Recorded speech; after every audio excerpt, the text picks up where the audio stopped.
हाँ जी, तो स्टूडेंट्स ये रही हमारी प्रॉब्लम नंबर 5.17। ये बहुत ही इजी क्वेश्चन है जिसके अंदर वो कह रहा है द टू सिग्नल्स कंस्टलेशंस, यानी कि दो सिग्नल की कंस्टलेशंस उसने ऑलरेडी ड्रा करके रखी हुई हैं। शोन इन फिगर, यानी नीचे आपको फिगर के अंदर वो दिखाई जा रही हैं। वो कहता है exhibit the same average probability of symbol error, यानी कि वो यहाँ पे सेम एवरेज प्रोबेबिलिटी एरर रखती हैं। दोनों की प्रोबेबिलिटी एरर की वैल्यू सेम है, वो ये कहना चाह रहा है। ठीक है, जस्टिफाई करना है हमने इसको, इस वैलिडिटी को एक बाय स्टेटमेंट। ठीक है जी, स्टेटमेंट के through.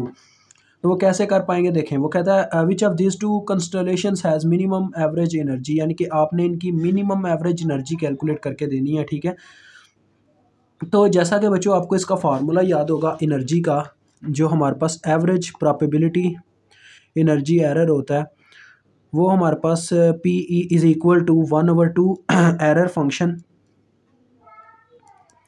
Into 1/2 D over under root N naught. जी बिल्कुल, ये होता है हमारे पास उसका फार्मूला। तो इस लिहाज से देखा जाए बच्चों, ये असल में ना जो हमारे पास प्रॉपेबिलिटी है ना, वो डी से रिलेशन रखती है। ठीक है, डी की वैल्यू से।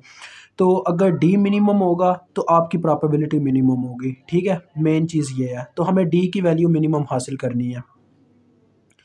तो डी मिनिमम मुझे हासिल करना है दोनों शेप्स के लिए। तो पहले मैं ए शेप के लिए डी मिनिमम फाइंड आउट करने लगा हूँ। डी असल में बच्चों डिस्टेंस है, मिनिमम डिस्टेंस हमने between two points find out करना है। अब ये मेरे पास एक रेक्टेंगल शेप है जो मेरे पास यानी कि फर्स्ट सिग्नल है, इसको S1 कह लेते हैं। ठीक है, इसको ए सिग्नल कह लेते हैं। ठीक है, ए सिग्नल। तो ये जो मेरा सिग्नल है बच्चों, ये वाला सिग्नल, इसमें एक रेक्टेंगल शेप दिखाई गई है। तो रेक्टेंगल के बीच में देखें बच्चों, अगर मैं डिस्टेंस फाइंड आउट करना चाहूँ दो पॉइंट्स के बीच में यहाँ पे, तो ये मेरे पास एक स्पेसिफिक पॉइंट है, एक ये स्पेसिफिक पॉइंट है, एक ये स्पेसिफिक पॉइंट है और एक ये स्पेसिफिक पॉइंट है। ये टोटल 4 स्पेसिफिक पॉइंट्स हैं। मुझे कोई से 2 पॉइंट्स के दरमियान में डिस्टेंस फाइंड आउट करना होगा। ठीक है, तो आप कहीं से भी 2 पॉइंट्स के बीच में डिस्टेंस फाइंड आउट कर सकते हो। आपके पास 2 अल्फ़ा आएगा। देखें कैसे। अगर मैं बच्चों इस और इस पॉइंट के बीच में डिस्टेंस फाइंड आउट करना चाहूँ, तो पहले मैं क्या करता हूँ, अल्फ़ा से यहाँ पे माइनस अल्फ़ा के लिए अल्फ़ा से मुझे माइनस अल्फ़ा तक जाने के लिए बच्चों कितना डिस्टेंस कवर करना होगा, अल्फ़ा कवर करना होगा। ठीक है, यानी मुझे इसमें से माइनस अल्फ़ा करना होगा। तो मैं यानी कि 0 की वैल्यू से अल्फ़ा तक जा पाऊँगा। और फिर मुझे यहाँ से जब इस तक जाना होगा तो मुझे एक और अल्फ़ा का डिस्टेंस कवर करना होगा। तो 2 अल्फ़ा का डिस्टेंस यानी कवर होगा। या आप इस तरह से कह सकते हो, अगर मुझे अल्फ़ा से माइनस अल्फ़ा तक जाना है तो मुझे अल्फ़ा में से -2 अल्फ़ा करना होगा, तब मैं यहाँ पे पहुँच पाऊँगा।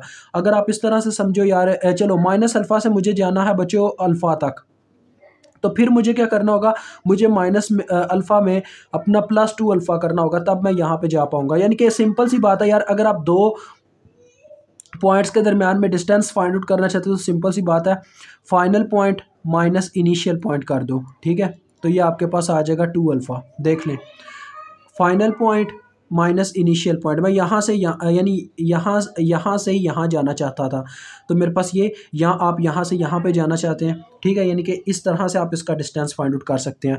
आगे मैं इसका डिस्टेंस फाइंड आउट करना चाहूँ तो बच्चों इसका डिस्टेंस थोड़ा डिफरेंट वे से फाइंड आउट होगा। मिनिमम डिस्टेंस, क्योंकि इसकी भी प्रोबेबिलिटी मिनिमम रखनी है। अब ये एक डायमंड शेप है। डायमंड शेप में क्या होता है बच्चों, डायमंड शेप में थोड़ा सा डिफरेंस आ जाता है। कैसे? क्योंकि यहाँ पे पता क्या है, इसका जो डायमंड बनाया गया है वो यहाँ पे इसकी वैल्यू ज़्यादा रख दी गई है, 2√2 टाइम्स ऑफ अल्फ़ा रखा गया है इसमें। ठीक है, तो ये यहाँ पे प्रॉब्लम जनरेट कर रहा है। अब हम क्या चाहते हैं, हम ये चाहते हैं यानी कि इसका सेंट्रल पॉइंट हमें मालूम हो, लेकिन हमें सेंट्रल पॉइंट मालूम नहीं है। ठीक है, सेंट्रल पॉइंट डायमंड का हमें मालूम नहीं है। अब ये डायमंड शेप है, तो डायमंड शेप अगर हो तो आप फिर कैसे डिस्टेंस मालूम कर सकते हो? सिंपल सी बात है यार, यहाँ से लेकर, या आप कह सकते हो इस पॉइंट से लेकर, क्योंकि ये इसको प्रेजेंट कर रहा है।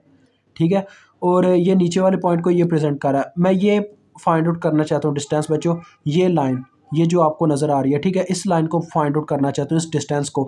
तो क्या करूँगा, सिंपल सी बात है, इस सूरत हाल में आपके पास सिंपल डिस्टेंस का फिर फार्मूला आ जाता है x² + y² वाला।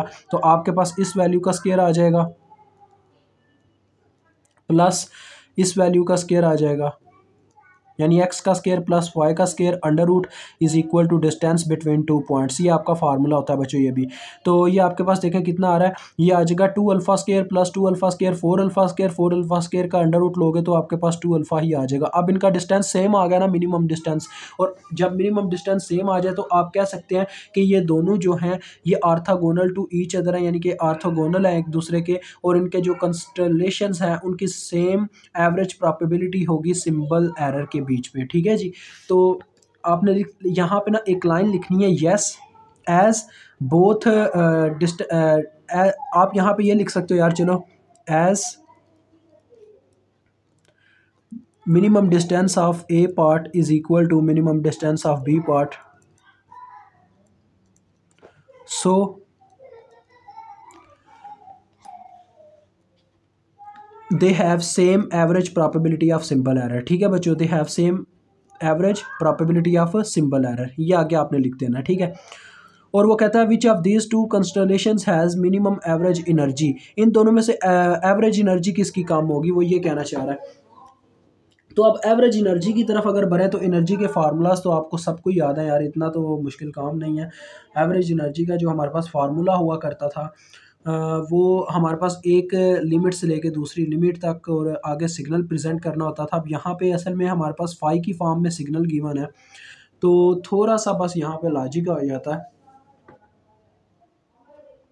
अब यहाँ पे मैं इसका बी पार्ट करने लगूँ तो वो आपने लाइन लिख लेनी है। ठीक है जी। अब जैसा कि आपको याद होगा बच्चों, हमने एक चीज़ स्टडी की थी कि अपने पास डी का एक फार्मूला था। अगर बच्चों को याद है तो बहुत बेहतरीन है, नहीं याद तो याद आ जाता है अभी। D is equal to under root 2 times of E, ये हमने फार्मूला स्टडी किया था।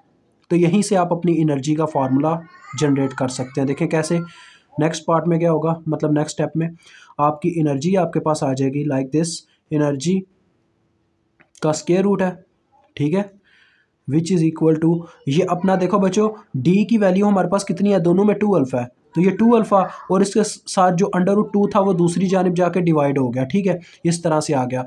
तो अगर मैं इसको परफॉर्म करता हूँ तो मेरे पास देखें अंडर रूट ई किसके बराबर आ रहा है, अंडर रूट ई मेरे पास बराबर आ रहा है, ये ऊपर ट्रांसफ़र हो जाएगा, इस तरह से शिफ्ट हो जाएगा, ये आपके पास इसके बराबर आ रही है एनर्जी। और अगर एनर्जी को यानी कि आप स्केयर लेके लिखना चाहे तो इस तरह से लिख सकते हो, दोनों तरफ मैंने जब स्केयर अप्लाई किया दूसरी तरफ मेरे पास आ गया 2 अल्फ़ा स्केयर। ठीक है जी, ये एनर्जी आ गई। अब जैसा कि हम जानते हैं हम एनर्जी की फॉर्म में तो लिखते नहीं होते, हम ये फार्मूलाज अप्लाई करते होते हैं। Phi 1 T is equal to, अपने पास इसका फार्मूला होता था जी सिग्नल, यानी कि आपका सिग्नल डिवाइडेड बाय आपकी एनर्जी का स्केयर रूट, तो यहाँ पे E1 आ जाएगा। ठीक है जी, E1 या E2 बच्चों ये दोनों आपस में इक्वल हैं क्योंकि सिग्नल हमारे आपस में क्या है इस वक्त, कंस्टलेशंस की फॉर्म में है। तो दूसरा आप फाई 2 फाइंड आउट करोगे, phi 2t is equal to, उसकी फॉर्म में आपके पास आ जाएगा सिग्नल S2t लिख लो यार, कोई मसला नहीं है, S2t divided by under root E2। ठीक है, तो E1 और E2 की वैल्यू आपने सेम यहाँ पे पुट कर देनी है।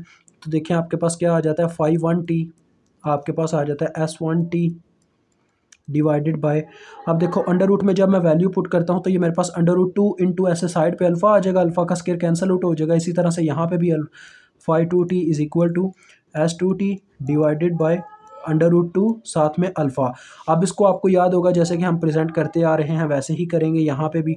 ठीक है जी, तो सिंपल सी बात है, ये हमारे पास किस फॉर्म में आ जाएगा,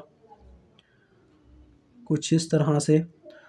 अब जैसा कि आपने देखा ये हमारे पास दो दो सिग्नल है, यानी कि एक ये वाला एक ये वाला, दोनों को अगर प्रेजेंट करना चाहूँ तो फिर एक साथ प्रेजेंट करने का ये तरीका होगा, आप माइनस में भी इनको प्रेजेंट करोगे अपने फाइज की वैल्यूज़ को। ठीक है, यानी एक साइड पे ये आपने ले लिया फाई 1t और ये आपने ले लिया फाई 2t, और एक दफ़ा आपने पॉजिटिव में प्रेजेंट करना, एक दफ़ा नेगेटिव में, ऐसे ही इधर भी पॉजिटिव में एक दफ़ा नेगेटिव में। तो सिंपल सी बात है, ये यहाँ पे सारी वैल्यूज़ सेम होंगी, बस जस्ट ये माइनस में होंगे। ठीक है जी, और कुछ भी नहीं होगा। तो ये आपने यहाँ पे इसका डायगोनल ड्रा कर दिया, तो ये आपका क्वेश्चन डन होता है। मुझे उम्मीद आपको समझ आ गई होगी। ये सबसे ज़्यादा मिनिमम एनर्जी थी क्योंकि हमने मिनिमम डिस्टेंस रखा, तो यह मिनिमम एनर्जी देगा। ठीक है, तो इस क्वेश्चन को यहाँ पे दी एंड करते हैं। जिन भाइयों ने अपना चैनल सब्सक्राइब नहीं किया वो जल्द से जल्द हमारा चैनल सब्सक्राइब कर दें। अभी तक के लिए इतना ही, खुदा हाफिज़।